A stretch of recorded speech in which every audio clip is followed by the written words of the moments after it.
And public health physician Maymunah Kadiri joins me on the news via Skype to discuss this. Thanks for joining us this hour. Now, when you look at the global figures, whether in terms of the death rate or the recovery rate, do you think that these figures tell the whole story? Thank you very much for inviting me. Truly, these figures don't really tell the whole story. Yes, testing is necessary. Testing helps to know who those that are infected, know those to isolate, know those to treat, and in a way try to head towards the herd immunity while waiting for the vaccination. But the truth is that this is not really depicting the true picture, because it's not everybody that you are not testing the whole population. If you are testing the whole population, then you can say, yes, this will show the true picture. Let's take, for example, in Nigeria. We are 200 million Nigerians, but we haven't tested up to 50,000 people. We have not tested even up to 100,000 people. That cannot show the true picture of what is really happening. All right, so because you mentioned Nigeria, the NCDC has said that Nigeria is just at the beginning of this outbreak in the country. And then we know that this is true for some African countries. So it looks like African countries are in for a long ride with this pandemic, aren't we? Yes, we are on a long ride. We haven't peaked. You have to peak before you decline. Like, take, for example, the New Zealand. In 24 hours, it was declared COVID-19 free, up until the two ladies that moved from UK to New Zealand, and they were positive, despite the fact that they have the law that when you come in, you go for isolation before they release you. But they released them on compassionate ground because they were going to meet a family member who was on a death bed. But at the end of the day, that was broken. But they're already working towards that being a COVID-19 free country. So we are on a long haul. We are on a long haul, and we shouldn't really look at it on the economic crisis basis. And I think that is where a lot of emotions are rising. Or if we do a lockdown, people will die of hunger as against the COVID-19 virus. But the truth is that people that are dead are not going to be able to contribute to the economy. So we need to look at what we have to put in place, stricter rules, and of course the attitudinal change. Because bringing it back home, I think the main issue we have right now is attitude. The attitude of people seeing COVID-19 as a virus that has been eradicated and is not their problem. So they don't follow the government rules and all the guidelines that are supposed to be for preventive measures. For example, the face mask. A lot of people are not using it anymore. They see it as a burden, as against a preventive measure. And we need to go down to our grassroots to do the necessary and do the needful. So one of the things that the government also puts in place beyond the face mask, the washing of hands, and some of those guidelines is the fact that the people shouldn't travel from one state to another, which is a ban on interstate travel. But we continue to see people travel, and then the Road Transport Employers Association of Nigeria is saying, look, its employees and employees are facing a hard time because of this ban. A lot of people are saying, why don't you just lift the ban on interstate travel, since people are already breaching it in the first place? Truly, if you want to look at the lockdown, whether is it necessary for us to have another lockdown or not, there's a pro and a con to it. Having a lockdown, we have to look at the lockdowns we have done before. Have they actually worked? And it's on that basis you can then know what has worked, what hasn't worked. Truly, we failed woefully. They really didn't work the way it should be.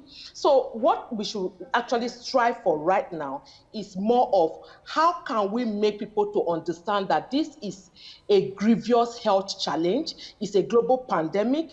In Nigeria, we have a very fragile healthcare system. Should, in case these cases become overwhelming, isolation centers are filled up, the resources to manage them with regards to doctors and nurses are not actually there, we will know where we are heading. Interstate lockdown right now is not working. People can move from Lagos to Benin, Benin to Port Harcourt. It's not working. And people are making money out of this current crisis. And that is the sad part of it. If you are saying that there's economic crisis, people are making millions. People are turning millionaires and billionaires. And they're still capitalizing on this crisis. So it's now for us to ensure that this government go back and see what strategy didn't work. How can you plug it to make sure it works? Okay, so let me butt in because of where you are. Let me butt in because you were saying they need to go back and check their strategies. And we know that the Presidential Task Force on COVID-19 is in a meeting with the president because today marks the end of the second phase of the ease of the lockdown. Exactly. They are in a meeting now with the president. What do you think that they should be considering at this moment, looking at where we are with this virus? We are the community level spread. Community transmission is where we are right now. So what can we do to make sure that people understand that this COVID-19 is real? Let's get down to the grassroots. Communication. Let's speak in their languages. Let's get, kind of the community heads and let people know this is real. So a lot of online deployment of communication, letting them even see in some cases, because truly Nigerians are asking, if we discharge people every day, the people in isolation center, why are we never seeing it? We can actually do some kind of videos that will not show their faces, but let people even speak from that point and let people even know what people are going through. And then of course, those that have been discharged, let us also create a platform where they can speak up and speak out, because there's already stigma attached to people that have been discharged from isolation centers. And I believe if we put all hands on deck in seeing all these other strategies work, a lockdown may not be a necessity, but be a complementary measure that we can take, while other things like ensuring the communication, people are doing a lot. Yes, the media houses are doing it, but I think we need to do much more to the grassroots. The grassroots thing is a big man's thing. The grassroots think that it's not in the villages, it's only in the urban areas. And that is a wrong mindset, because one person infected in that community, a lot of other people may be infected, and the death toll will keep climbing. And that's currently what we are experiencing right now. Maymunah, like you rightly said, I spoke with someone yesterday who said to me blatantly, I don't think that there is anything like coronavirus, because I have never seen anyone who is sick. I've never seen anyone admitted. And he looked at me, have you seen them?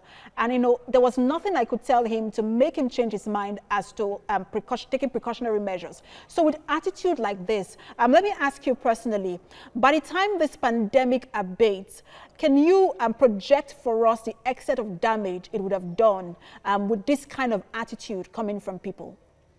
You know what? I keep saying, in every forum I've been able to raise my voice, we are hoping and praying that we do not end the COVID-19 pandemic era and move into the increase in mental health.